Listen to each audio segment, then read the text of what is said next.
What's up, everybody? Welcome back to another episode of A Thinking Man's Podcast. I'm your host. My name is Joseph PIRCHER.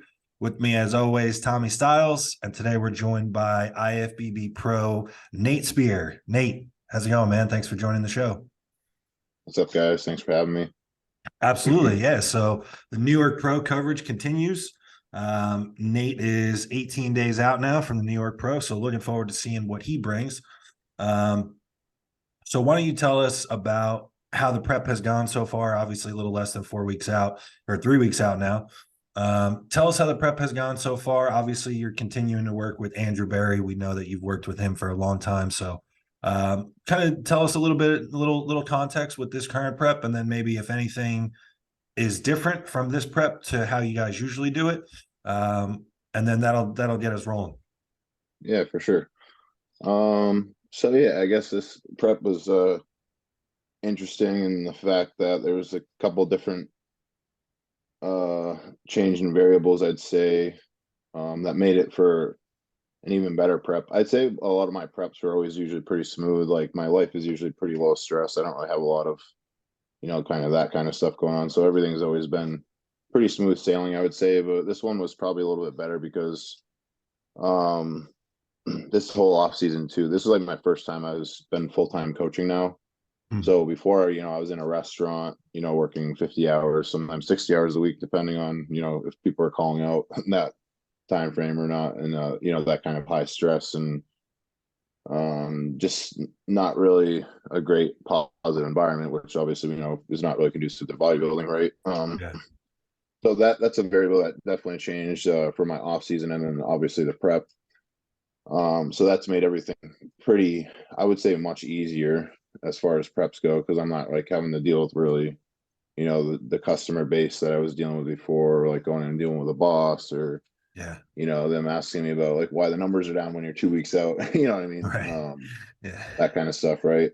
And then also too, this is my first prep I actually did where I've been single. So it's Hmm. been sort of, just sort of, I guess, sort of hermit mode, just like sort of train, do your cardio, come home, and it's just sort of you. And I mean, I have my dog and stuff, and it's just sort of, it's a little bit more like monk like, I feel like, because you're sort of, um, I don't know, you just don't really have anyone really. I guess I have minimal people to appease to, right? So I don't have the boss, I don't have the girlfriend, Right. sort of like to put on that like fake sort of smile, like, oh, I love you, babe, and all this kind of stuff, right? um, and then if you don't, it's like you don't love them, and now you're arguing at 2 weeks out, that kind of stuff. So that's definitely been different too. And then I would say this in the beginning was the food is very high. So even at, well, I would say like about 10 weeks out, I think I was still eating like 5,000 calories, which is pretty crazy. So I think this year was a little bit different because I did put on a lot of tissue and I sort of had, I'm always a skeptic, but I was at a point where I was sort of like, I couldn't really lie to myself that I knew I put on probably a decent amount of tissue. So what meaning like my composition, I'd say changed a lot over this last off season with that new growth. So when I started the prep, I was pretty heavy, but I wasn't like horribly fat. And even my glutes, I could tell were not quite as much fat as previous off seasons. When you're starting to prep, you sort of get a feel, at least I do, and sort of get an idea of, where is everything holding and, your stubborn areas, where are you starting from, that kind of stuff. So I would say my starting point was a little bit better as far as body composition. And then food is very high and the prep was like super smooth. Training has been amazing this whole time, even up to this point, I would say, especially like all my leg days have just really counted. And for me, that's like a very important piece. But now recently, I would say probably about like 6 weeks out, that's when we started like making more like food push and cardio push, you know what I mean? That kind of stuff. Just because like the conditioning was like there, but it was like, okay, now we got to sort of crank it up a notch, get sort of into that, you know, carving out phase, right? Um, so I would say we started doing sort of like carb cycling where we would do the 2 rest days that I had would be low days. So that would be something like 200 grams of carbs, 400 grams of protein, and about 70 grams of fat. And then we would go into like a base day, which would be like my push days, my back days. So I'd have 3 of those. And that would be like 400 grams of carbs, same fat, same protein. And then my high day would be 600 grams of carbs. And then pretty much as we were going, we ended up moving to only 1 high day, you know what I mean? And then we sort of slowly got to like no high days. And then like so we just sort of slowly started, like, you know what I mean, sort of manipulating that way. And then honestly, we actually started doing on Saturdays, because I was making everything was sort of just working so well. I started doing like a high day, meaning like higher day with carbs. And then also we were doing a free meal, because it was funny. We sort of pulled back because we were like, okay, we want to speed it up. And then we did speed it up. And then it was like Too fast. sort of moving. Yeah. So Yeah. it was like, we pulled the cheat meals out completely, but then they sort of got reintroduced on their own. Okay. You know what I mean? Because we have used them a lot in the past. And obviously, like you said, me and Andrew have been together for so long that at this point we sort of know what I can get away with and what I can't. And I will say I have like a pretty good response to that kind of stuff, where it's like maybe the average person would, you know, go up like 6 pounds, and then it would take them like 2 weeks to get the 6 pounds off or Yeah. whatever, you know. Yeah. And I will, like, it does make me actually like look better usually the next few days, like pretty noticeably. So so we started doing that, and then now we're at a point where it's probably like the harder part, I would say, like 4 weeks out, 5 weeks out, it's just 200 grams of carbs now, Yeah. 50 grams of fat, and 400 grams of protein. So that's probably about as low as we'll get. Maybe sometimes we'll randomly do, you know, he'll be like, okay, just do 1 day of 100 grams of carbs. You know what I Sure. mean? So Yeah. obviously we're in pretty consistent communication, where now it's sort of like there's sort of a base plan, but at the same time it's like changing so much, you know what I mean? Because like maybe one day's a high day, and maybe one day he's like, okay, let's pull down a little bit hard for 2 days. So like so like the reason why we got to 200 grams to begin with was he did 1 day 200 grams, and then 2 days, and then it just sort of like, you know, we just sort of stuck with it, I guess, because it was sort of working. Yeah.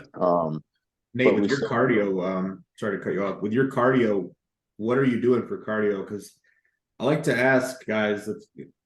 I feel like cardio got demonized the last couple of years with the whole step count thing, and people thinking like if you do enough steps, you can replace the need for cardio. And to me, that's, unless you're just super gifted metabolism wise and like how you hold body fat, that's a surefire way to end up fat on stage if you're not doing some sort of cardio.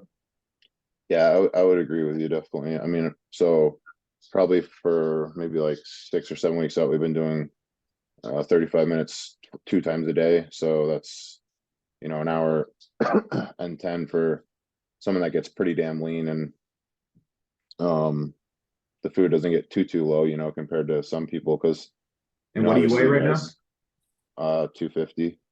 Yeah, so that's a So, 250-pound guy doing 70 minutes of and cardio. Right. honestly, the last like 4 weeks, my weight's only changed like maybe like 4 pounds. You know what I mean? But obviously, you guys have seen the pictures, how much harder I'm getting. So, Yeah. um, I don't know. I'm a big guy with cardio, because like for me, like what I was getting to at with this is most of my preps. This is sort of how it goes. It's like I get in shape relatively easily, and then usually the last 4 or 5 weeks, pretty much for me, we know where my glutes need to be at like 3 weeks out. They need to start getting boxed out for them to be striated on stage. Because it's just such a process for me to get my glutes in. So meaning like that's where the, you know, the double cardios have to come in, because it doesn't make a difference. At least for me, like when I start doing 2 sessions in a day, I notice the changes it speeds up pretty quick for me. And then like I said, sometimes we'll do those low days, and the low days like work for me pretty fast. You know what I mean? But the problem is, like, you know, like we were saying, 250 pounds is where I'm holding that the 4 pound change for a reason. you know what I mean, for like those high days we're talking about and that kind of stuff. So a lot of times I would sort of, I don't know if I'd use the term fill and spill, but it would be like the similar effect. Whereas like they talk about the Chad Nichols sort of doing like the high day. Yeah. Maybe not as much as what they were eating, but you know, my weight would pretty much essentially, you know, by Tuesday it would be its highest after having that day Saturday. And then Wednesday would be right back down to where the lowest day was the previous week. And then by Friday I was at a new low. So that's sort of like the trend we've been on this whole time. And then like the last 2 or 3 weeks, like the weight really hasn't budged. The lowest it hit was 251. And then I've been like pretty much consistently at 252. So and Yeah, the like look in my, the look even from a week ago, you posted like a full set of pics like a week ago. And then I guess it was maybe yesterday, this morning or something, you posted a front double. And even in a week, it's just one shot. But I was like, oh man, this was a big visual change for him in 1 week. yeah, definitely like also like my glutes really started getting like now they're pretty like I think at the end of the week they'll be pretty much like about striated now, you know. So Yeah. and that was nice. It was actually, so I almost put the pictures up, but I didn't. But you guys, Tommy will probably appreciate this, but usually I don't. I'm a pretty big skeptic as far as like when people are like, oh, 1 day change, whatever, you know. But I actually did have like a pretty cool 1 day change where I had a back double, and that was like when I was after those 200-gram carbs days, and that was actually my flat. And then after that high day, you know what I'm saying, like we were talking about with the Saturday, I woke up the next day and like my glutes were like starting to like, you could see them starting to striate, where like the day before you couldn't even see anything like that, you know. Yeah. And that was only a day. I was like, damn, like, so sometimes it's amazing, like, and I didn't feel like I was flat, you know what I mean. um but yeah, it's pretty cool. As far as this show in particular, because there's a lot of you know, I know you've kind of made like your pro debut, but it wasn't a true pro debut because it was on the, you know, you did a long prep for nationals the year before. So kind of like this is your true pro debut. You had an off season going into it. This show in particular has a lot of younger, newer guys who turned pro recently in it. How do you feel about that? Is that kind of exciting to be standing next to some of them? I think it's really exciting, and I think a lot of people are going to be surprised in that first call out, like how talented it is. I think a lot of people aren't aware that these guys are really talented. They're just maybe not filled out, maxed out yet. But I mean, you know, you have 4 guys that won national overall championships in there, and you know, Carlos, Eric, Walter Debs, and then Stu. Those are all 4 overall champions. So, you know, that already tells you, you know, if you're winning overall champion, you're probably a pretty damn good bodybuilder, you know. And I think, you know, that first call out is going to be pretty peeled, you know what I mean? And a lot of guys are like good shape, and, you know, maybe not, like I said, like the biggest lineup, but it'll be, I think, a pretty good physiques, you know what I mean? And yeah, it's exciting because honestly, as a competitor myself and someone that's was at it for a while, I did want to win, you know, an overall title, you know, like an NPC Nationals or something per se.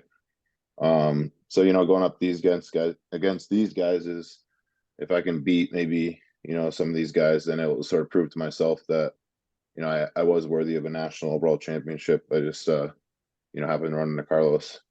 Yeah. Yeah. Yeah, it's, I mean, everybody's kind of waiting on the lineup card to see all the names in it. I mean, other than the people who put themselves out there that they're doing, it's Right. it's kind of speculation at this point. And then the IFBB doesn't release lineups till feels like 20 like 5 hours days before sometimes. Yeah, it's crazy. Now, going into the show, you mentioned like, you know, we talked about the lineup a little bit. You mentioned it's not the biggest lineup.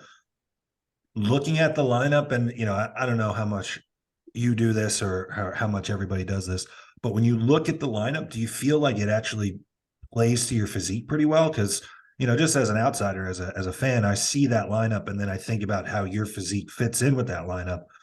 And it's tough to see you not in that first call out. I mean, I don't want to talked out of my ass, but just seeing who is there objectively, I feel like your physique is gonna fit in with the top group, but stand out enough to get a look. So is that something that you felt as you saw some of the names come out? And is that how you're feeling in this final stretch?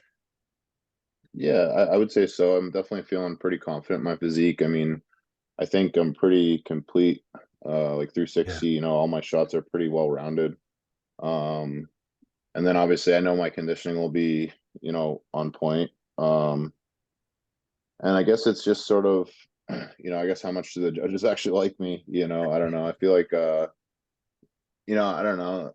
I feel like sometimes the judges like, I don't know. I guess, sometimes we all feel that way, but I mean, I don't know. Sometimes I feel like there's like sometimes I'm not like one of the favorites. So I don't know, like as far as like how they like physiques and stuff like that. But I know my conditioning will stand out, and I do think it's just going to be a whole different physique this year. So um, yeah, it'll be interesting to see how it plays out. It's always hard to say these things, you know what I mean? But Yeah. I mean, I could see myself honestly, being top three.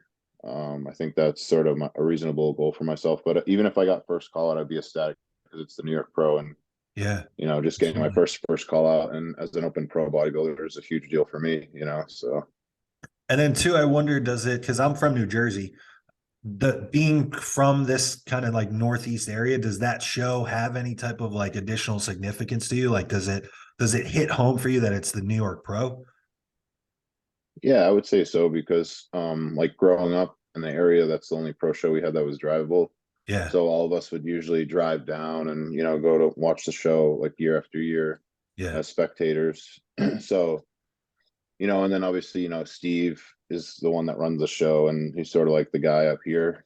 Obviously Yeah. like everywhere, but I mean Yeah. he's located up here and is at all the shows, and so Steve usually sort of want to do show Steve that respect and do the show.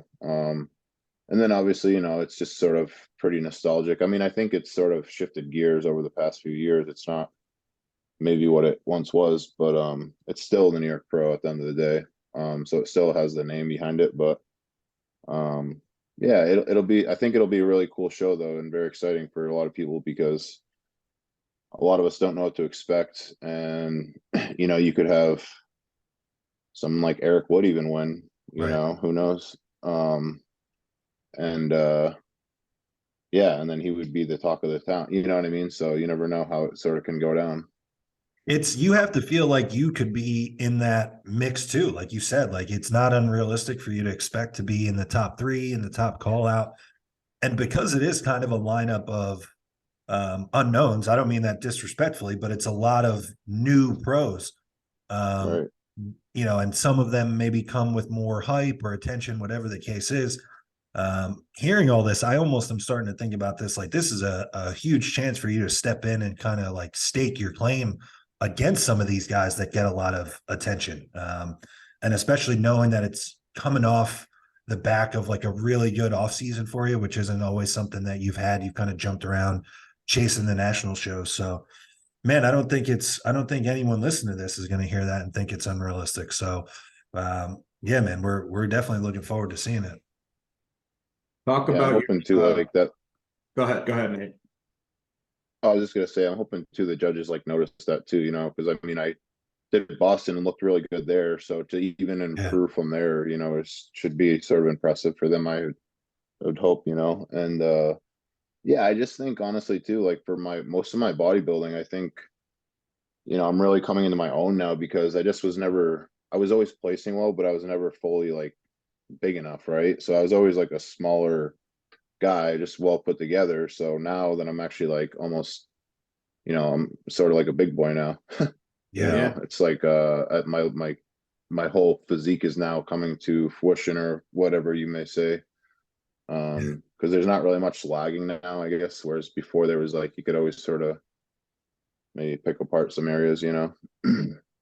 Did that play into your thought process with how you attack the off season with like, or did you just go full blood into it? Like, I just need tissue.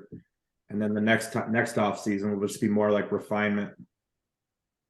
Yeah, I would say definitely I went into this off season with the goal of putting on like 10 pounds of tissue, which was pretty serious for me because I've never really done that. I don't think, except for like my first, cycle or whatever. But Yeah. Right. so it's pretty crazy to think. But I think it was just sort of one of those moments where I had a not do or die, but almost like sink or swim, right? Like, okay, like, am I gonna be? I guess there's always like in the back of my head, I was either gonna be, get my pro card and be like one of those guys that's just like, okay, like never really like makes it, but is like, okay, okay, pro, whatever, maybe gets a fifth place here and there. Um,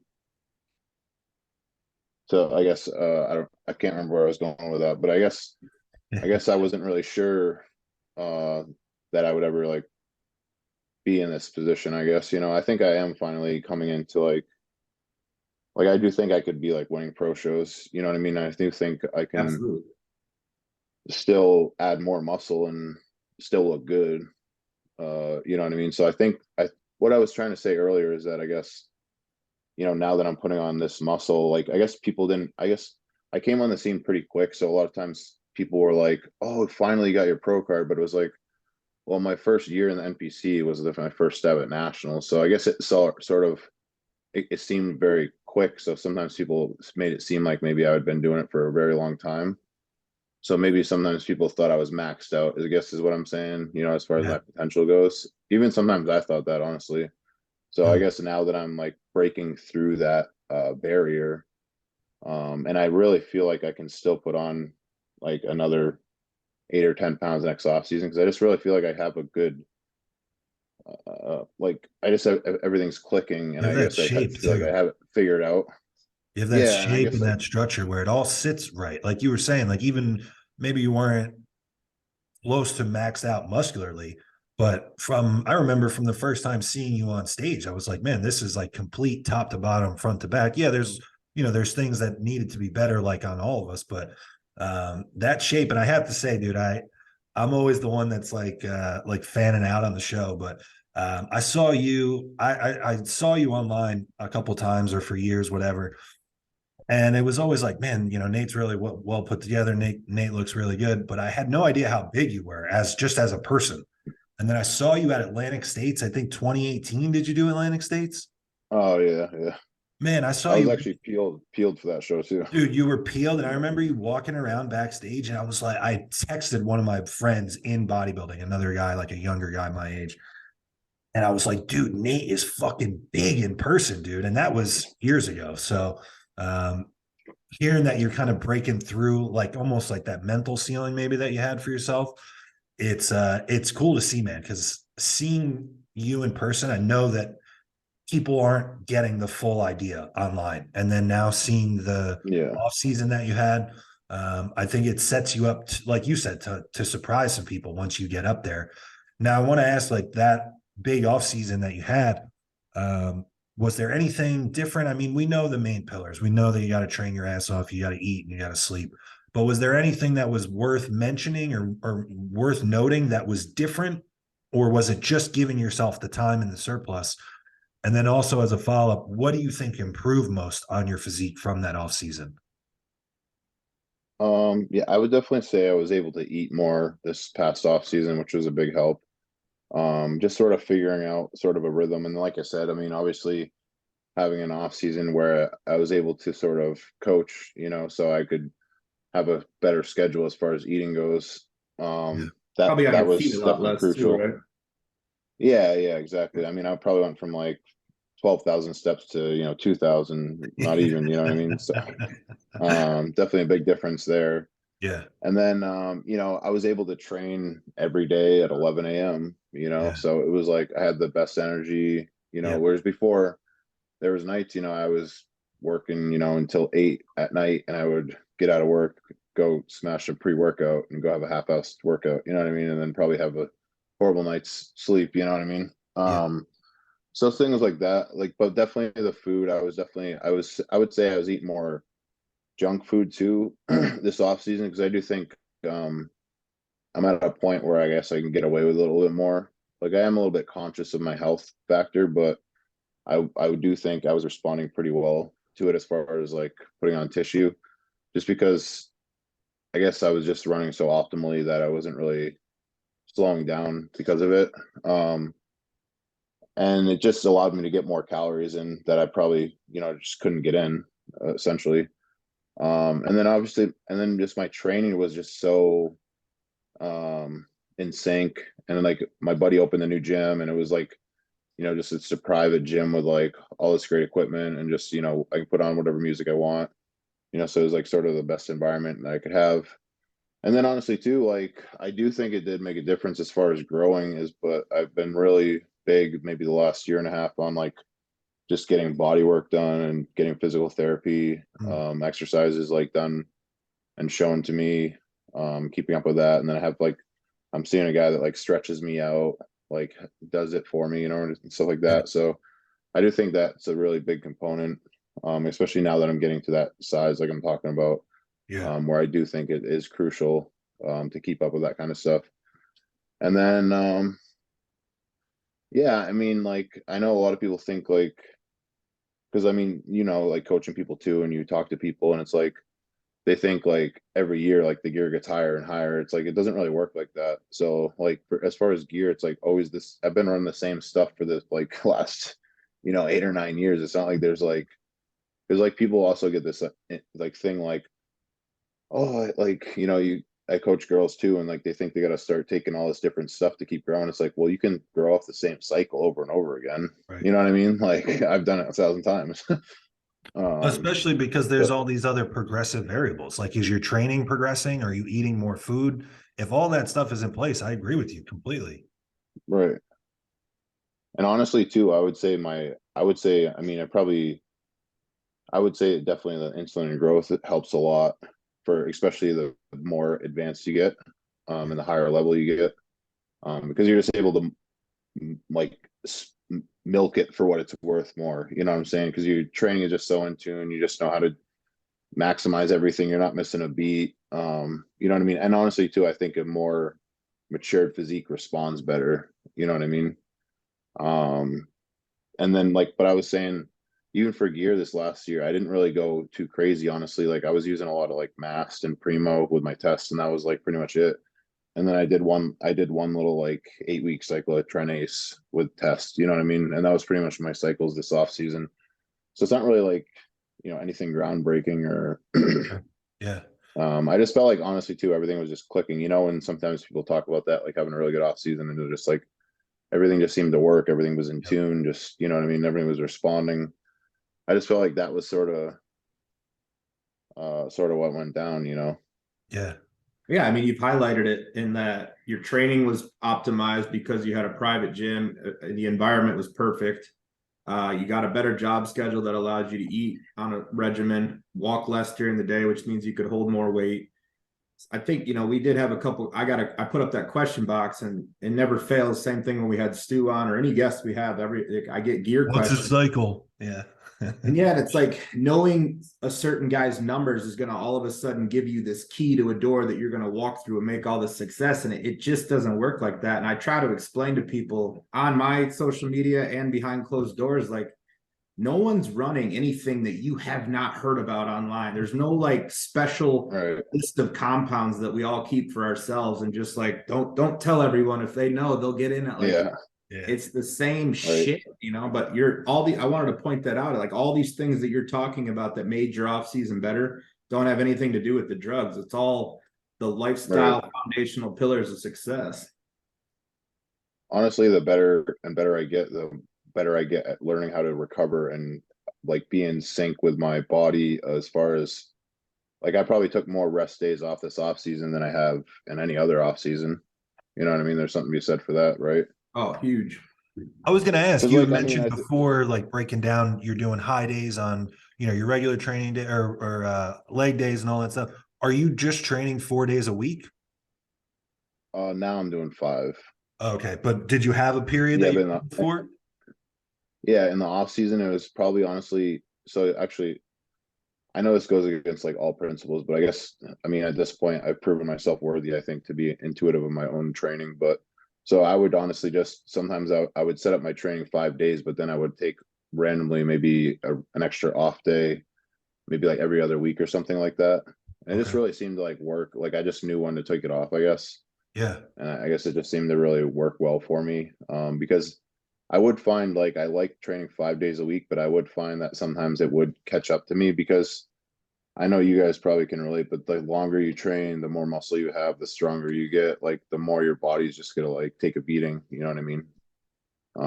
So I would just find that point where maybe I couldn't train 5 days every week for it to be optimal. Yeah. But I was like right on the cusp, you know what I'm saying? So Yeah. I would just sort of throw in a random rest day here and there, just sort of as needed. But I would say, oh yeah, talk about the body parts. I mean, Tommy knows. I mean, you probably know if you've been following me, but just like my legs, obviously, Yeah. That's what I I've always figured. been a sort of a crux to my physique, in my opinion. But I'm obviously my own harshest critic. But so for my quads, obviously they came up a lot. You know, I talked about it pretty a lot, and I think it's pretty noticeable. And It is, yeah. um, So for our listeners, talk about it. What did you do? What do you like to do for legs? Was there a specific um focus? Like, was there something that you stayed away from previously, and then you were like, you know what, I haven't really laid into hack squats in a couple of years. I'm going to do that, and then it took off. Was there anything like that?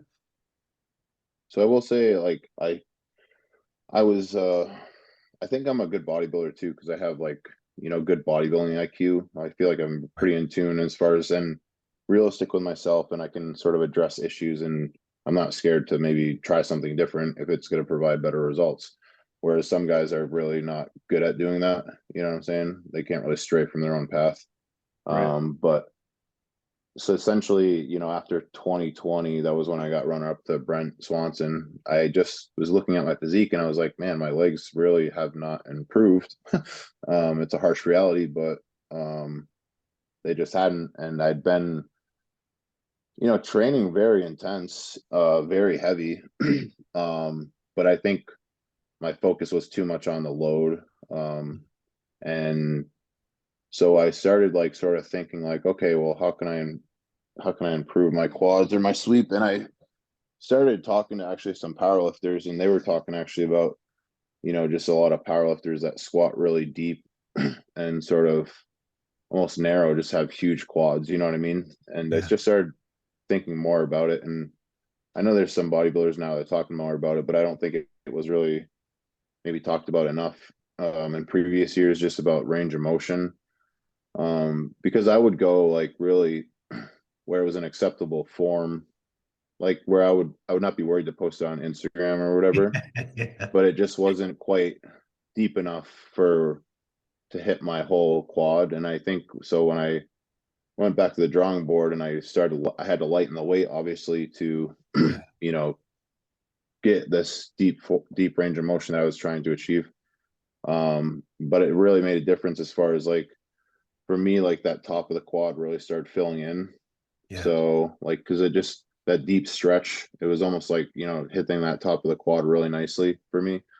And I think that just really improved my sweep. And then it's like my VMOs even like blew up and my adductors. So like I the was gonna whole leg say, is man, your just, adductors, you posted that front double like yesterday, that was the first thing that I noticed was how like your legs in general, but then your adductors too. And then hearing you talk about like how you came to this, how it's like, man, I just started burying my squats.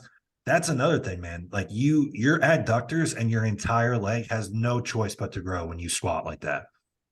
mm, yeah, it's honestly, sometimes I'm like, wow, I can't believe I didn't figure this out sooner, but, here we are. No, but, so I also too, I found that I really respond better to training my quads twice a week. Mm, Whereas I've done both. So I actually remember when I did it twice a week in previous years, and my legs actually looked better when I went back and sort of researched pictures and shows, etc. So for me, I do one full just all quad day, and then I do one hamstring day, but with like maybe two, maybe three quad exercises. So it'll be like I'll end with like quad extensions with like a rest pause or a cluster set, and yeah. then I'll do maybe a one-legged leg press. So it's not a whole lot of exertion, but you get enough Yeah. to get a nice pump. And then maybe I'll do a Bulgarian, you know what I mean? So something where I'm not necessarily like killing myself, you know what I Right. mean? I'm not doing like fucking 8 plates on the pendulum or you know what I'm saying? And I'm not loading up the leg press so I'm not taking like 45 minutes of that kind of thing. Right. So that's why I choose the one-legged leg press because it's like less time and energy, you know what I mean? Output Right. in the gym. because you already just did all the hamstrings and adductors. So, Less overall but no, tax too, like on your body at this point. so it's also like, it's like sort of what like Meadows would say is a pump day, I would say is for my Yeah. quads. So it's really just, I'm just pumping them up. And I find it does keep my legs like a lot fuller through the whole week. Like I'm still doing it to this day up until the show, and my quads are hanging out there pretty well actually. Like I'm really actually just happy about that, because I was a little worried sometimes my quads would come down, and obviously with that being a weaker body part in the past and Yeah. putting all that effort into and making that improvement, you last thing you're like, oh shit, I don't want to lose my legs, but I gotta get in shape. Yeah. Especially because it's like you just added. I always have that worry too. Like anytime I feel like I've added to a body part and then it's time to diet again, I'm like, fuck, like this is just gonna disappear right away. All this work that I just put to it. Um, but again, man, seeing the photos, the work speaks for itself, man. I'm super pumped to see how it looks compared to some of these other names that get a lot of attention. Yeah. Um, because like we've both mentioned at this point, I just don't think people realize what it's going to look like in person. So, yeah, man, really Yeah, I good think stuff.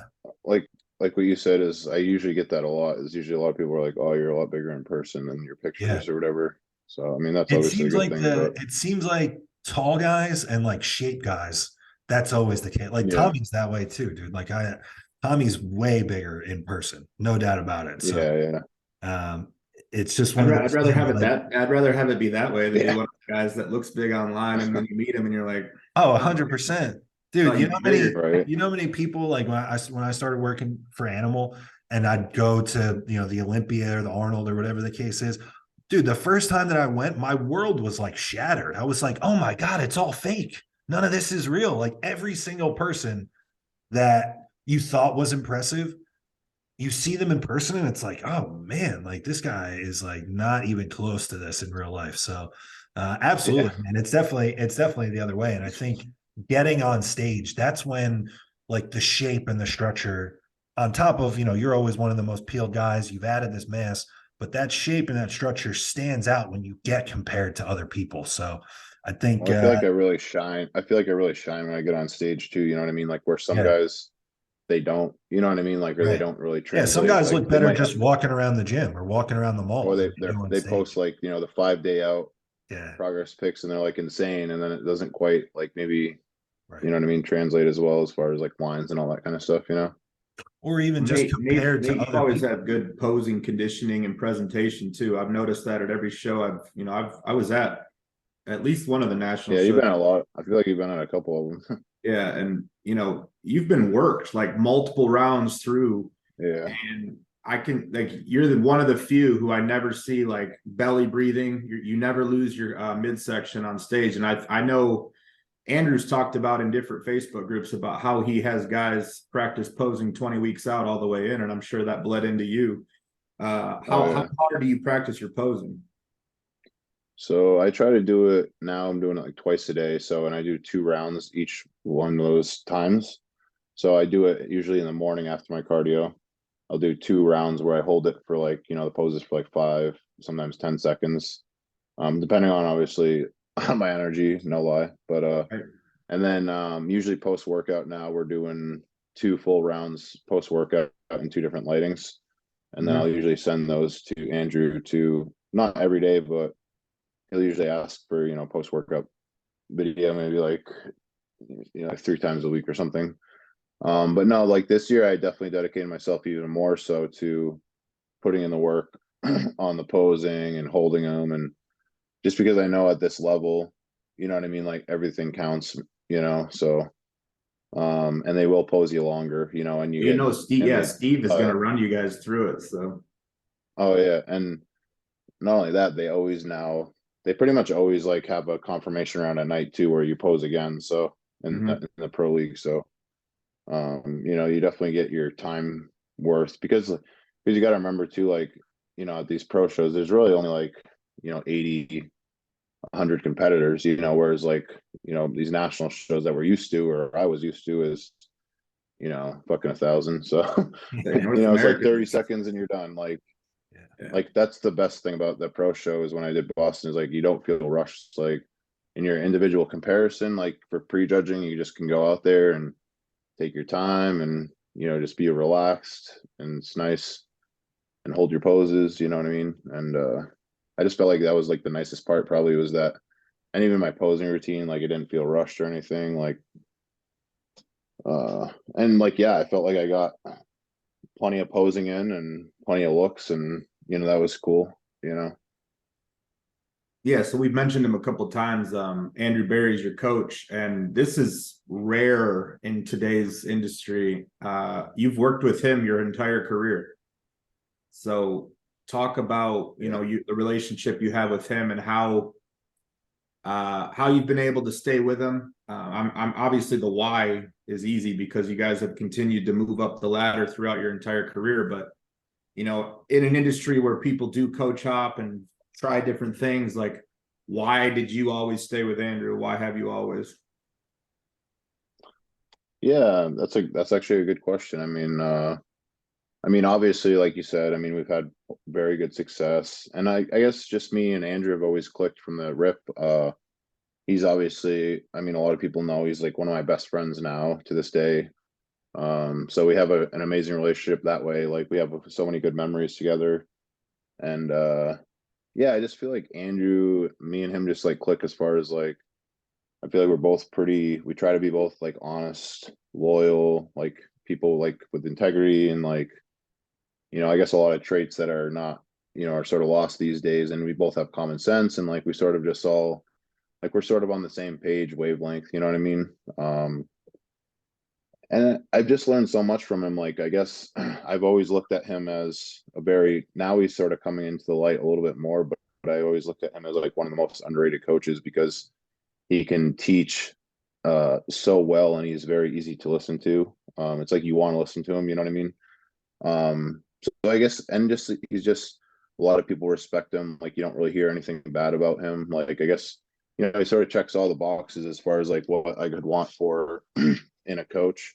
And then I guess it's really cool to have someone that, we get to share, that we sort of did this together, you know Right. what I mean? From the beginning. Like, we'll sort of always have that to cherish. And like, I guess it is a little bit of a pride thing and a loyalty thing too, I guess, for me. I guess I'm sort of a little bit of that person where, once I sort of find, a good relationship, I want to, cherish that and let it mature and blossom into, something even better as years go on and on. Like, now I'm actually moving to Florida, in the same town as Andrew, in Nice. July. So even speaking of Andrew, so now we're gonna have a little camp down there. So that's always sort of been a dream, you know what I mean? Because when I first started working with Andrew, I would drive up. I was living only like an hour and a half from him, so I would drive up almost every other weekend and go train legs with him. And it was honestly the best experience ever, because I was like, this is like my first couple of years competing. Andrew was we were just sort of building our relationship, and it was just really, I mean, what better way to build a relationship than, trying to keep up with a guy that's been training. He's got 10 years of training on you, and at that point, he had quite a bit of muscle on me too. So it was really, it was one of those things, with Dusty and that kind of stuff. It's sort of, they sort of helps shape your character and sort of our beliefs that we pass on our coaching now, you know what I mean, and that kind of stuff. So it's really cool, because I mean, I do see a lot of my coaching is pretty similar to Andrew, and I think Andrew's a very respectable coach. You don't really hear a lot of clients ever say anything, like past clients, you know what I mean? Whereas like some coaches, maybe, especially when you start coaching that amount of people. So I think there's something to be said for that, and I guess I'm lucky that I found him pretty quickly, in a day and age where, it's probably easy to find someone not as good. Yeah, for sure. Yeah, I mean, as many close calls as you had of like just missing your pro card by one placing, like, I've seen a lot of guys who would jump ship and try something new or go down a different path, and it's like, you stuck it out. And I think I either saw the video or I was across the lobby when you did turn pro, and I saw you guys embrace and hug, and that, like, I could feel that nostalgia just because I had followed your career all the way, and I knew how long you had been digging for it. So I just wanted to bring that up because, like, you know, you and maybe I can't even think of any other names off the top of my head who've really stuck with one coach. Not that like you have to do that, you know, if you're having Yeah. a coaching experience, you should bounce, but at the same time, like you never did. And I Yeah. want to highlight that as like you stuck, like a loss doesn't mean you had a bad coaching experience. It just means you weren't ready. And, you know, if anything, having to place where you did and lose the shows you did is probably what catapulted you to be ready for the New York Pro this year, you know, only a couple years after turning pro. Yeah, definitely. Where are we at on I time? will say, We're close. I was gonna say if we had a question or two that you wanted to pull, and then we'll let Nate go. I know it's getting late for him. Did you have something you were gonna say, Nate? I was gonna say I did have a couple of coaches in my DMs too in the past, so there's been temptations. Yeah. We'll just run through a Promises, couple, you know. yeah, a couple of these questions and then we can wrap it up. So on the post-show rebound, if the client is healthy, is that a good time to make gains? What's your philosophy there? So what I really like to do is, so someone comes off of a prep per se, I like to have a little bit of a cleanup phase for about 8 weeks. So what that does is during that phase, you know, their strength will slowly, you know, taper up back to where it was previous before off season. Their calories will slowly taper up as well. You know, so by the time that 8 weeks is done, you get blood work done, hopefully they're good to go. Now you can sort of set them up with a blast, and now their calories are about, you know, what they were. Everything is about what they were previous off season, but you also have that insulin sensitivity, and that's also that really nice look. Because in my opinion, the food is so anabolic that you know those first 8 weeks you're gonna look amazing. Whereas like if you're in the off season and you're on test 200, like you look like poop, right? So Right. it's a little bit different. Like the food is so anabolic and you're so insulin sensitive that everything is just gonna like work on its own per se. Yeah. And then when you add that stuff in, the strength and the calories are up there, and your body weight should be up probably about 20 pounds, 15 pounds per se. Where I think a lot of guys, when they do it like directly post show, your window's much shorter because you've been already blasting for the whole prep. So let's say you only get 8 weeks. Well, by the time your strength, like I was saying, and your calories are back up to, you know, about off season, even if you push hard, let's say it still takes you 4 weeks. So you only get 4 weeks of a true blast, in my opinion. And like I said, I feel like that time, you know, you're so anabolic that there's no need to rush as long as you're not being an idiot with the food and you're keeping that, you know, appetite and insulin sensitivity as like a baby, you know, you're cherishing it. I think you're good to go. To still, like, I don't think you're gonna like that window's gonna run out as long as you're not an asshole. You know what I mean? Yeah. No, I would agree with that. I think you have an anabolic window with food and you can take time off with the subs. So you know, one last question, and I know you've been open about this and talked about it on different podcasts, so I'm not like throwing you under the bus or anything. What would your advice be for people battling addiction to overcome it? I guess like just in the grand scheme of things, Yeah, just some or you general mean for advice. I don't know. I bodybuilding? mean, that's all I really had on it. So Nate's like, besides an I entire 90-day program that you need to go to. yeah. I yeah, I mean, guess it's maybe hard because you got yeah. it's hard just because I mean, like even for people that have like maybe they're not directly addicted, but they're family members or whatever, Yep. like the person has to be ready, you know, unfortunately. Like so no matter what you throw at them and no matter what you want to do, you know, even if they maybe they're clean for a little bit, but if they're not ready and they're not like sort of doing it on their own free will, I really don't think, you know what I mean, that's really good. And if you are ready, then I would say, you know, you get in a 30-day program, you know, you follow what their suggestions are. They're trained, you know what I mean? Like you're not in like the right mindset to those first 30 days because you're in a fog, you're clearing out of sobriety, everything's sort of new and fresh. So you might not be able to think as clearly as you may think you are. So take these people's advices, you know what I mean? And then honestly, something that helped me was after that 30 days, I went on to a transitional living program where I would then find a job in a new area, set up a whole new life. And that really just was insurance to even more success because I wasn't going back to the same area that I lived in, you know, running into the same people and having that same sort of availability. So it really set me up from a community where it was all recovery based, because I moved there and I never been to that place before. And, you know, everyone I met was in the recovery program and that kind of stuff. So that first year, you know, I was really big into AA and, you know, programs and that kind of stuff. And it really did help me a lot. It sounds cheesy, but there's like, honestly, I went through the 12 steps and it really changed my life as far as like, I think it made me a lot who I am today, as far as like the integrity and the character and all that kind of stuff that I was saying. A lot of that came with like in the being in recovery and just sort of like doing a lot of self work and that kind of stuff, and sort of, you know, looking at who you are as a human being, like your character defects and like, you know, stuff that you may be acting out that you were unaware of, or, you know, stuff that causes you like anxiety, but it might be self-inflicted, but you're not aware of, if that makes sense, you know, like stuff like that. So Yeah. I guess that was a pretty good answer for him, huh? Yeah. No, that's packed with you know, firsthand experience too. So I think, you know, that will hit home for a lot of people listening, for anybody who struggles there. So you know, Nate, go ahead and we'll wrap this up. You can just go ahead and plug yourself. You know, where can people find you for coaching?